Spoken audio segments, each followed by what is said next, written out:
Resident Evil Degeneration was the very first CG animated film by Capcom and Sony Pictures Entertainment. It released in 2008, and at that point, we had 6 RE games out and 3 live-action RE films which were not accurately telling the story from the games. Well, none ever did to this very day. However, this CG film is considered canonical with the games, but with the OG timeline, not the remake. To summarize the story of this flick, it takes place a year after the events from Resident Evil 4. It begins at an airport called Harvardville Airport. Claire Redfield arrives there to meet a friend. Claire's become a member of TerraSave, and while at the airport, she meets Frederick Downing, a British virologist employed by Will Pharma Corporation, but was later found out that he worked for Umbrella USA. He's not the main antagonist though, that would be Curtis Miller. His family was caught in the destruction of Raccoon City, so he blames the Will Pharma Corporation because of the corruption within pharmaceutical industries like Umbrella. He somehow gets a hold of the T-virus and spreads it within Harvardville Airport. Leon shows up to help rescue the survivors hiding at the airport after it gets quarantined. After this, Curtis then manages to get a hold of the G-virus of all things. He reaches the Will Pharma building, detonates a bomb, then injects the G-virus into himself so he can transform into a monster and wreak havoc within the building. I gotta say, these are some convoluted decisions of his. He could have easily injected anyone else in the building, then dipped out and made a run for it once again. But the real question is, how the hell did he get a sample of both viruses?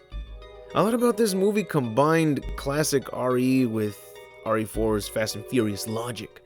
That quarantined airport scenario should have been interesting to witness, but the execution just felt boring to say the least. Luckily, we have Alison Court voicing Claire Redfield and Paul Mercier as Leon Kennedy. Well, I guess since Paul Mercier voiced Leon in Resident Evil 4, it was a bit of a blend between classic Resi and its new at the time Fast and Furious logic world. I don't know why Paul Haddad did not voice Leon in RE4, but since he didn't, then it makes sense to have Paul Mercier voicing Leon instead. And I think that was a great addition to this movie. Their voices are so recognizable, especially with Alison Court. I love the fact that she voiced Claire because not only does she look exactly like how Claire should look like, but it's the Alison Court voicing her as well. Heck, even Ingrid Hunnigan returned and was voiced by Sally Safiori, like in RE4. How awesome is that? Now, when Leon met Claire in the airport, that was a good execution, a little deja vu moment, right? However, I did not like the fact that they both had 0 reactions after seeing each other this way. And it's been years since the last time they saw each other. Get down! Leon, what are you doing here? I could ask you the same thing. And why the hell didn't they mention Sherry at all? The G-Virus plays a big role in this movie. We even get a quick flashback of G. Birkin, yet we never see or hear about Sherry from both characters? There's a little girl called Rani, which Claire takes care of throughout the airport, so even there they had opportunities to bring her up. Their reunion reactions were so goddamn stale.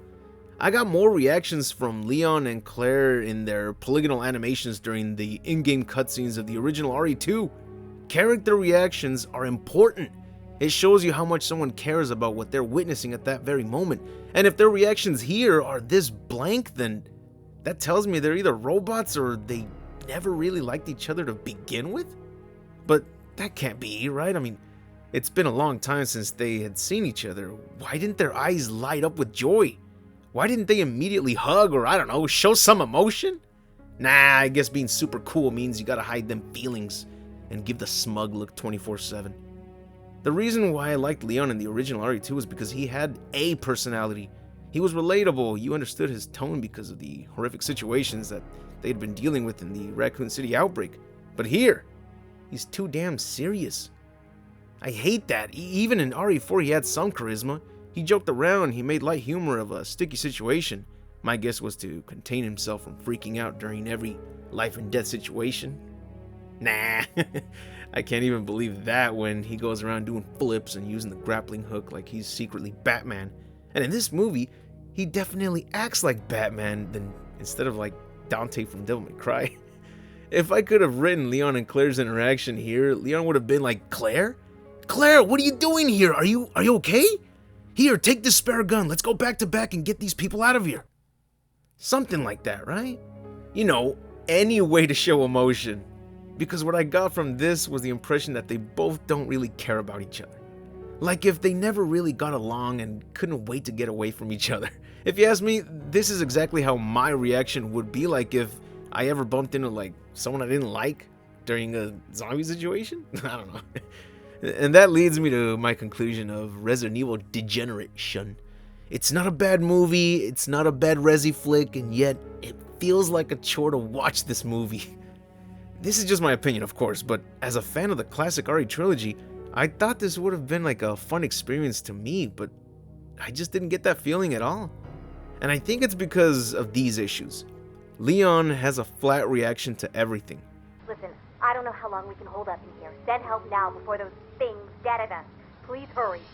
Fucking say something! Huh? Claire gets sidelined and rarely fights, even though she was shown to be tougher in RE2 and Code Veronica. They don't even mention Sherry at all. They really could have thrown in a 5-minute flashback of what happened after Leon, Claire, and Sherry escaped Raccoon City. It would have been 1,000 times better if the movie just started right after RE2 ended.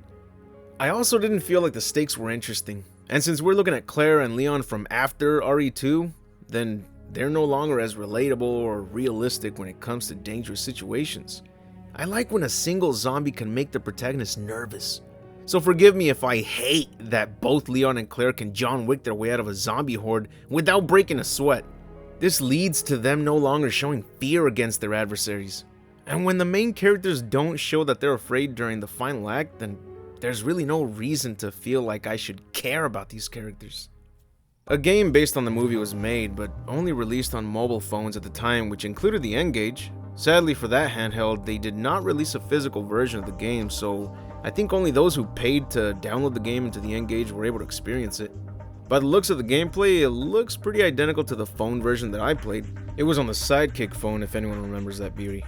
I have mine right here. Unfortunately, I can't get this phone to charge or turn on, so I can't play it anymore. At least for now. There were other versions of this game ported to older phones, but they're really not worth playing. I get into more details about these Java RE games in a separate video about that topic. I'll include it in the description and end screen annotations of this video for those who want to know more about those obscure, unavailable RE games. A limited box set was released only in Japan, which included the Blu-ray flick, a detailed model of G-infected Miller, a little sketch of the model, and a diary of Angela Miller herself. The model is pretty detailed, and I'm surprised they would only release this in Japan. It's 5.5 inches tall and worth keeping as part of an RE collection. I like that they threw in this diary of Angela Miller. Her brother was the guy responsible for the attacks occurring throughout the movie, so it's good to see that the creators of this physical edition decided to throw in a little extra development for that character, even if she never gets brought up or mentioned ever again. I asked M Dragon 12 about her thoughts on this flick, and this is what she had to say. Hello everybody, it's your girl, M Dragon 12, here on ScorePN's YouTube channel, and I'm here to talk about Degeneration. For me, Degeneration is, for all intents and purposes, a rehash of Resident Evil 2, where Leon S. Kennedy gets to play superhero and superboss, all while getting the girl once again. Ooh, sounds like Ada Wong. Ooh, he gets to kiss underwater. Played by Paul Mercier, which I like. And Allison Court, which is my favorite Claire Redfield. She gets to play second fiddle and freaking play nursemaid. And ooh, what's that, Sherry? What's that, Sherry? Rehash. To me, I feel like that's the only reason why it's one of the best CG movies out there, because it is a rehash. And funny enough, they get like the freaking villain of it all to be Roger Craig Smith. So I'm just kind of confused because I'm like, wait a minute. If you had access to Roger Craig Smith, why didn't you just take Leon out of the whole equation and make this a Claire and Chris movie? Crickets. Exactly. Damn, that is true. You know, when I first saw this movie, I got to watch it on my PSP, which is my favorite gaming device. I take my PSP over any console to this day. But even though I was enjoying most of the RE games that had come out at the time, and I had seen this flick on my PSP for my first viewing, I still didn't get the reaction I was hoping for. I say RE Degeneration gets a 3 out of 10. Nah, just kidding. A 3 out of 5. The story was okay. The return of Claire and Leon and their voice actors was a great inclusion. And the T and G virus being brought back was a treat for me. The soundtrack was aight. I found one track to be worth re-listening to. If Leon and Claire showed actual emotions when interacting with each other, then it would have improved like the hell out of their scenes, way more than what I give them credit for. I also felt like Claire was sort of getting sidelined most of the time. She can clearly fight and use all kinds of weapons and firearms, so why did she barely get to use a weapon here? Last time we saw her, she was dominating the hell out of a bunch of Umbrella employees that were armed to the core. So, what happened? There was a cool moment where Leon tossed Claire a handgun and she dealt with the zombies quick and easy, but right away she gives Leon the gun back. Like, why? Why didn't she keep the gun, especially when Leon already had a second handgun with him? I know, these nitpicks are just my complaints. Characters change, people change, so can't expect them to be the same forever, right?